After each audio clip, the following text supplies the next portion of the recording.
Kita nih. Nggih. Iki saya WhatsApp lagi nggak ada respon, nggak ada cawang 2, cuma cawang 1 mungkin diblokir kali. Dek. Paune kan udah centang 2. Iya. Ini centang 1. Iya, centang 1. Waduh. Ini gimana ini? Pripun Ibu? Berarti memang niku Bu, memang buatan enten iki ikat bae nggih Bu mungkin Bu. Iya, paling Pak Ustadz Mantur itu ya cuma ngabohongan aja itu mulu. Ngapusi banyak orang itu ya dosa juga. Ya udah. Beberapa bulan sebelum di WA saya chat dulu, halo assalamualaikum Ustadz, ini sudah sekian tahun berlalu gini gimana dengan masalah kita yang kemarin, kapan ini akan selesai gitu kan. Saya chat beliau tuh hampir setiap hari selama hampir 1 bulan waktu itu di WA tuh, dan tidak dibalas sama sekali. Tapi dibaca. Iseng-iseng waktu itu buka Instagram siapa? Instagram Yusuf Mansur, Pak YM gitu waktu itu. Terus di profil beliau tuh kan ada namanya tuh kayak training gitu, buka kelas, coaching gitu. Nah di salah satu kelasnya itu ada pembahasan tentang bagaimana tentang supaya kita terbebas dari utang. Gitu. Di kelas-kelasnya itu. Bentar. Saya langsung bingung gitu, mikir gitu ya kan.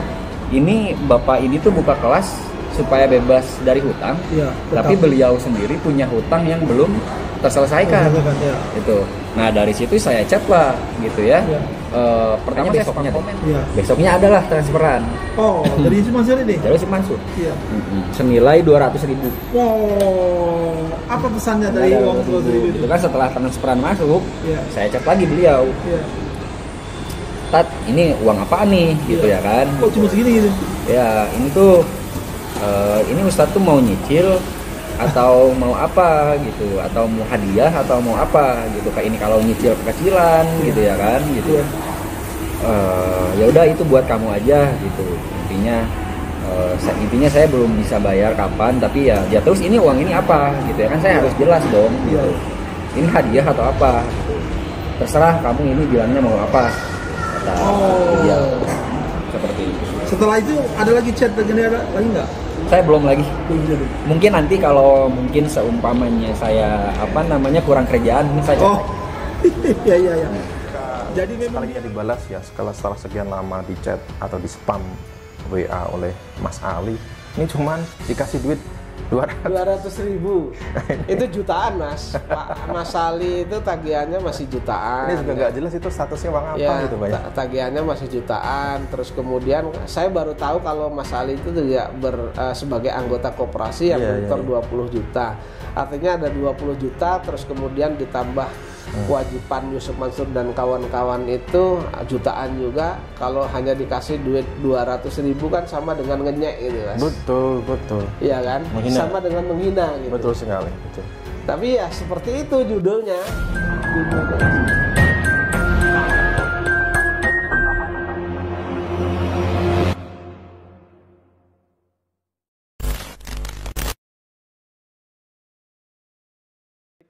Pak Jeni, assalamualaikum Pak Jeni. Waalaikumsalam warahmatullahi wabarakatuh Mas. Ya, ini kembali melanjutkan perbincangan kita Pak Jeni terkait dengan mantan klien Pak Jeni juga, di mana ex karyawan Paytren bernama Mas Ali ini kan kemarin juga ternyata selain gaji pesangon THR-nya belum dibayarkan, ternyata juga menjadi korban koperasi Koinis juga ya, dari Paytren gitu. Dan tentunya kita patut bertanya gitu ya, apakah para karyawan ini selama ini tidak menuntut langsung kepada Yusuf Mansur begitu? Nah, ternyata ini terungkap di wawancara Pak Darso bahwasanya sebenarnya Mas Ali ini sudah menghubungi langsung baik melalui chat WA ataupun melalui Instagram gitu ya. Ya, ini pun hampir sama kasusnya seperti ibu-ibu mantan TKW bernama Bu Darni dari Sragen yang pernah saya wawancari juga. Itu pun juga sudah mendapat nomor WA Yusuf Mansur. Di WA hampir sebulan setiap hari itu pun tidak dibaca. Ini persis kasusnya sama dengan Mas Ali. Nah, sebelum kita perbincangan dengan Pak Jeni, mari kita simak dulu wawancara sekitar Saya ingetnya ini tuh bulan Sya'ban ya, karena waktu itu saya kan alhamdulillah ada pengajian rutin ya, walaupun ya masih cuma seminggu sekali. Iya. Saya ingat waktu itu momennya adalah pengajian terakhir, minggu terakhir menjelang Ramadan. Itu berarti sekitar 2 minggu lagi sebelum puasa. Berarti Sya'ban ya. Itu Ramadan kapan? 2 tahun lalu kalau tidak salah. 2 tahun lalu. Jadi waktu itu saya WhatsAppan sama, saya sebut aja Pak YM ya, karena ini ya. Jadi saya udah coba chat beliau ini beberapa bulan sebelum itu. Beberapa bulan sebelum di WA saya chat dulu, halo assalamualaikum Ustadz, ini sudah sekian tahun berlalu gini gimana dengan masalah kita yang kemarin, kapan ini akan selesai gitu kan. Saya chat beliau tuh hampir setiap hari selama hampir 1 bulan waktu itu di WA tuh, dan tidak dibalas sama sekali. Tapi dibaca? Saya nggak tahu ya dibaca atau enggak ya Pak. Soalnya hobi saya kan matiin contreng biru. Nah gitu. Nah terus saya mikir gitu ya, gimana supaya bapak ini tuh bisa ngerespon saya gitu ya kan. Akhirnya saya iseng-iseng waktu itu buka Instagram siapa? Instagram Yusuf Mansur, Pak YM gitu waktu itu. Terus di profil beliau tuh kan ada namanya tuh kayak training gitu, buka-buka kelas, coaching gitu. Nah di salah satu kelasnya itu ada pembahasan tentang bagaimana tentang supaya kita terbebas dari hutang. Gitu. Di kelas-kelasnya itu. Bentar. Saya langsung bingung gitu, mikir gitu ya kan. Ini bapak ini tuh buka kelas supaya bebas dari hutang, tapi beliau sendiri punya hutang yang belum terselesaikan. Itu. Nah dari situ saya chat lah gitu ya. Pertama saya spam komen tuh di IG di postingan, saya lupa entah di postingannya Pak YM atau di kelasnya, kayaknya dua-duanya deh. Saya posting di situ. Terus ya kan mungkin ya di situ nggak direspon juga. Terus saya chat ke admin lah. Saya chat ke adminnya juga gitu kan. Assalamualaikum Min, ini gimana gitu daftar kelas ini tuh gitu. Basa-basi dulu awalnya. Supaya ya tinggal nanti saya tunjukin caranya gini gitu. Tapi saya mau nanya dulu nih, saya iseng gitu. Ini gimana ceritanya gitu ya, bapak ini buka kelas gitu ya, cara terbebas dari hutang, tapi beliaunya sendiri punya hutang gitu. Saya agak bingung gitu, kok bisa gitu kan gitu. Terus saya ngechat di situ, terus saya balik lagi ngechat ke WA gitu. Akhirnya ada di satu malam gitu ya, beliau ngebales Bapak YM ngechat WA waktu ya, maafin saya gitu seperti biasa, awalnya maafin gitu. Saya ingetin lagi, Ustadz gitu kan, saya kira Ustadz juga tahu sendiri lah ya masalah ilmu gitu, orang yang punya hutang belum terbayar gitu kayak gimana gitu. Awalnya sahabatnya gitu, saya nggak khawatir nggak bisa ngejaga hati saya gitu, ini gimana gitu. Jawab ya gitu, maafin saya gitu, saya belum bisa bayar gitu. Ya terus ini gimana Tat gitu kan, ini sudah bertahun-tahun gitu, 4 tahun lebih gitu. Kapan Ustadz ada bayar gitu kan. Kalau saya lihat-lihat gitu ya kan, perusahaan Ustadz itu lebih dari 1. Tapi kok kenapa gitu ini masih belum bisa. Waduh, batuk saya, maaf ya. Enggak. Ya, lanjutkan. Kenapa kan perusahaannya lebih dari 1 gitu ya, terus pesantren banyak gitu, tapi kok saya kira untuk nominal yang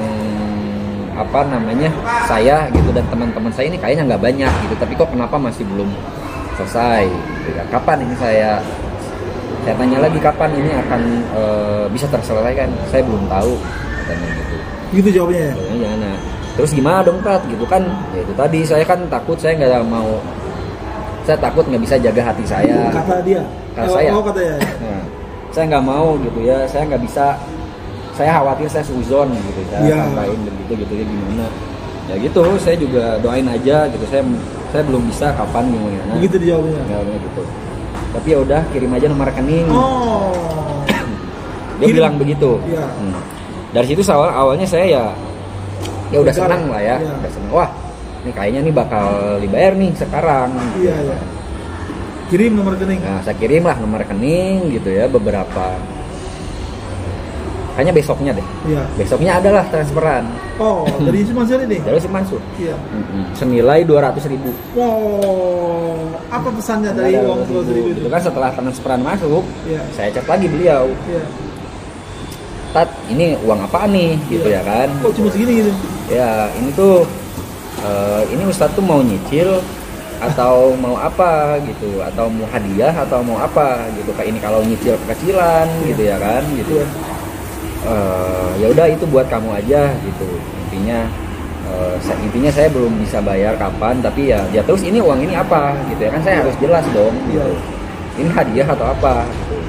Terserah kamu ini bilangnya mau apa, kata dia. Seperti itu. Setelah itu ada lagi chat lagi nggak?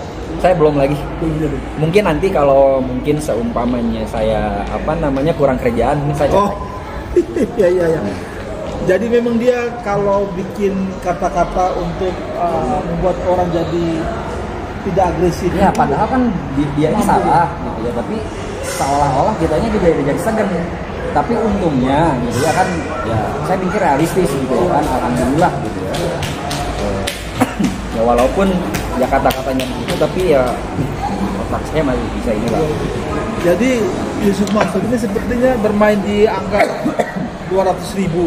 Jadi kalau ada yang komplain dia minta hak-hak segala macam, nanti dia berusaha untuk membuat jadi adem ya.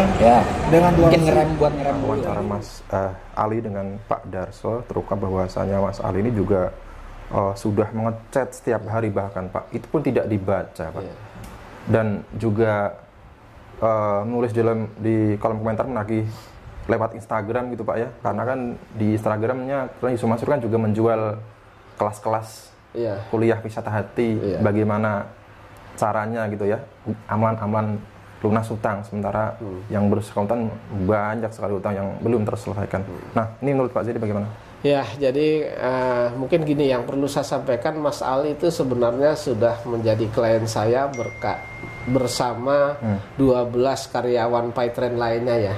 Jadi Peritrust Sentosa Internasional lah gitu, gabungan tuh sebenarnya sudah saya perjuangkan juga, saya advokasi, kemudian kami sudah melakukan bipatrit, tripatrit, kemudian sudah dituangkan dalam bentuk tulisan ya. Kemudian kami daftarkan juga itu ke Pengadilan Hubungan Industrial ya, Kota Bandung.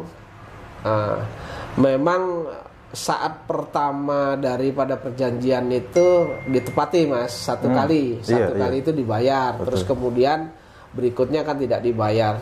Jadi dari jumlah kewajiban PT Peritrust Sentosa Internasional atau Paytrend atau pemiliknya lebih dikenal dengan Yusuf Mansur ini, mereka sudah mengakui bahwa ada kekurangan pembayaran gaji, kemudian ada kekurangan THR, kemudian ada juga pesangon begitu.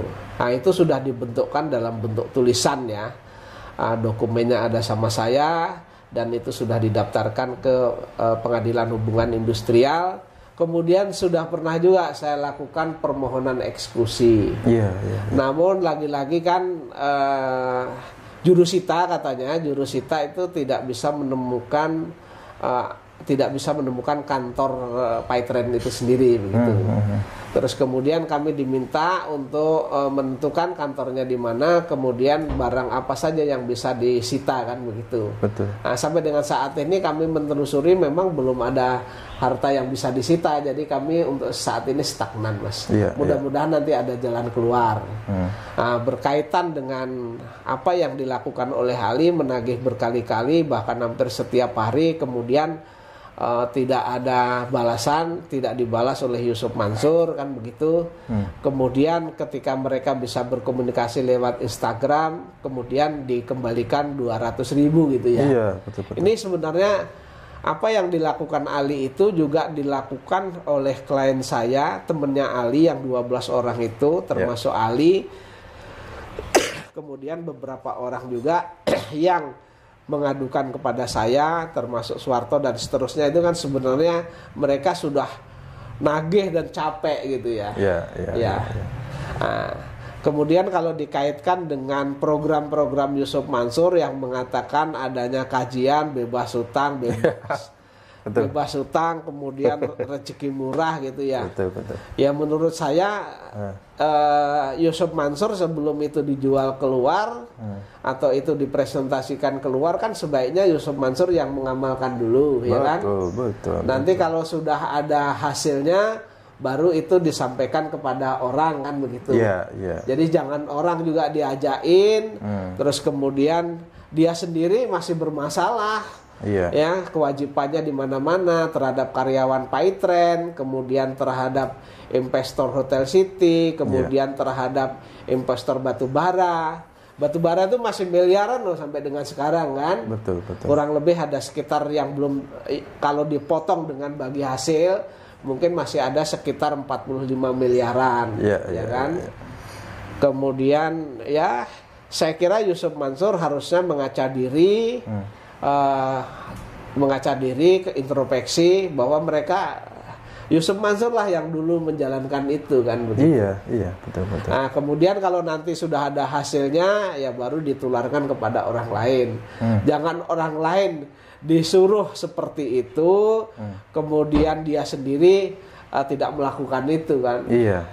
Ya sering saya katakan bahwa jarkoni ya, ngajari rang lakoni. Gitu. Iya. Bisanya cuma nyuruh, nggak bisa praktek kan ya Pak? Iya. Tapi harusnya ada rasa malu kan Pak ya? Kalau memang orang yang waras gitu ya. Karena kan bagaimana mungkin mereka mengajarkan ilmu amalan melunas hutang, bahkan itu pun dijual. Itu kelas itu dijual per materi, amalan melunas hutang 150.000 kalau tidak salah ya. Tapi dirinya sendiri itu banyak hutang. Padahal kalau kita melihat dari flashing-flashingnya, omongan-omongannya yang tinggi gitu ya, sundul langit gitu ya, memamerkan usahanya seperti warung steak, omzetnya sekian, pajaknya sekian. Artinya kan seharusnya kecil lah bayar hutang segitu, puluhan juta lah dari sisi per karyawan gitu ya. Ya jadi kalau saya lihat Yusuf Mansur ini, kalau saya kan korban langsung Mas. Satu sisi saya mewakili klien, tapi satu sisi korban langsung. Jadi saya bisa merasakan sendiri begitu ya, berkaitan dengan bisnis batubara ini begitu. Bahkan sama sebenarnya pola-pola Yusuf Mansur itu di bisnis manapun sama ya, modelnya LLM. Kemudian ketika ini nanti terjadi gagal bayar, bagaimana bisa mengeruk uang lagi, dibuat program lagi. Kalau di JBN kan awalnya investasi, kemudian karena ini ada kendala dan seterusnya, mereka gagal bayar, lalu mereka membuat lagi investasi dalam bentuknya kodimat, yang begitu masih tetap dibungkus seperti investasi juga tidak keluar, kemudian berikutnya uang kodimat juga diembat, ya kan? Bahkan uang yang dikumpulkan dalam bentuk kajian itu ya dikumpulkan juga juga dibawa gitu loh. Jadi ya menurut hemat saya ujung-ujungnya duit, Mas. Jadi mereka membuat acara awalnya seperti ini, terus ujung-ujungnya nanti riadoh, ujung-ujungnya suruh sedekah, kan begitu. Ujung-ujungnya uang gitu loh. Nah, kalau kita sudah nyemplung ke sana, uang kita sudah nggak pulang, ini ada kendala, nanti dibuatlah bentuknya apa. Kalau di JBN tuh namanya kodimat, ya kan? Nah, kodimat itu kita harus setor uang lagi itu, gitu kan? Nah, kalau di Ali ini kan bentuknya koperasi nih. Paitren sudah nggak jalan, terus kemudian para pembesar daripada perusahaan itu kemudian membuat koperasi lagi, narik uang dari jamaah lagi, masuk lagi, ternyata nggak pulang juga.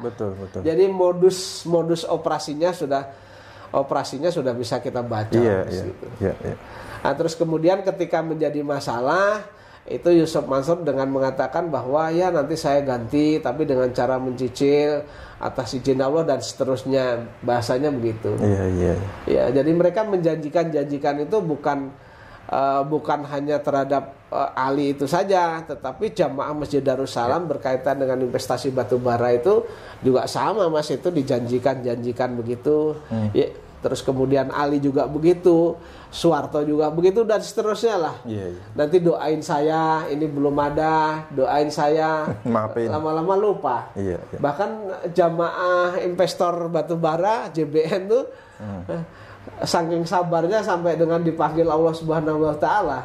Iya, betul. Innalillahi wa inna ilaihi rajiun kan gitu. Ya memang harapannya seperti itu.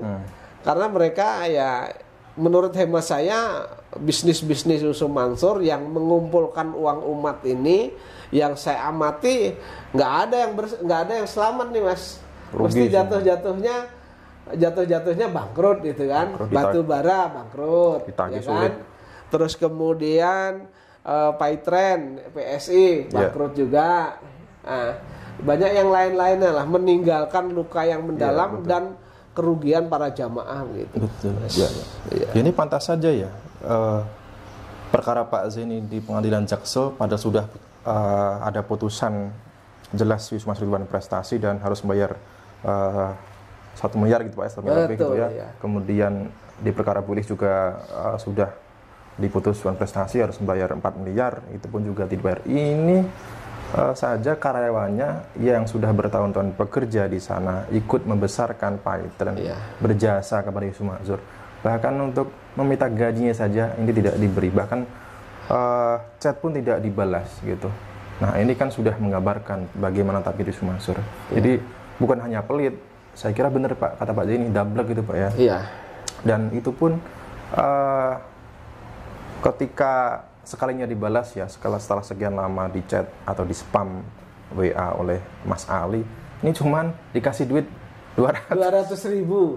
Itu jutaan Mas. Pak Mas Ali itu tagihannya masih jutaan. Ini juga nggak jelas itu statusnya uang apa gitu Pak ya. Tagihannya masih jutaan. Terus kemudian saya baru tahu kalau Mas Ali itu tidak sebagai anggota koperasi yang menyetor 20 juta. Artinya ada 20 juta terus kemudian ditambah kewajiban Yusuf Mansur dan kawan-kawan itu jutaan juga. Kalau hanya dikasih duit 200.000 kan sama dengan ngenyek gitu Mas. Betul. Iya kan? Menghina. Sama dengan menghina gitu. Betul sekali, betul. Tapi ya seperti itu judulnya. Judulnya itu seperti itu. Ya, sudah tidak terhitung lagi ya berapa banyak orang-orang yang masih bersinggungan dengan Yusuf Mansur terkait dengan masalah hutang piutang, masalah uang yang belum terselesaikan, dan mereka tidak sekalipun ikhlas ya, karena mereka berjuang susah payah itu mendapatkan gaji mereka, mendapatkan uang mereka, kemudian investasikan kepada Yusuf Mansur, kemudian dia bekerja di sana berapa tahun-tahun, kemudian gaji tidak dibayar. Ini akan menjadi tanggungan yang lebih berat nanti di akhirat ketika itu tidak diselesaikan di dunia gitu ya. Kita bersama Pak Zaini membuat podcast seperti ini sekaligus untuk ya barangkali mengedukasi. Jangan ada korban-korban berikutnya. Barangkali kalau Yusuf Mansur nonton bisa terketuk hatinya, tetapi memang hatinya mungkin sekeras batu gitu Pak ya. Ya sudah tidak bisa. Saya nggak tahu hatinya terbuat dari apa, kan nggak tahu Mas. Betul Pak Zaini. Ya kita hanya bisa istilahnya terus berusaha bersama Pak Zaini dan juga masyarakat yang berempati itu tadi, menjauhi atau memboikot apapun bisnis ataupun segala macam yang dibuat oleh Yusuf Mansur bersama keluarganya gitu Pak ya. Bentuk simpati dari masyarakat kalau ingin membantu perjuangan kami itu tadi biasanya sanksi sosial terhadap Yusuf, memberikan sanksi sosial terhadap Yusuf Mansur. Baik, terima kasih Pak Zaini. Ya, untuk Mas Ali dan teman-teman ex karyawan yang lain, mungkin yang saat ini ternyata juga menjadi korban koin, segeralah muncul karena Pak Zaini nanti setelah pulang ke tanah air Pak ya, ini bersedia atau siap membantu advokasi begitu ya. Dan jangan lelah untuk memperjuangkan hak-hak masing-masing gitu.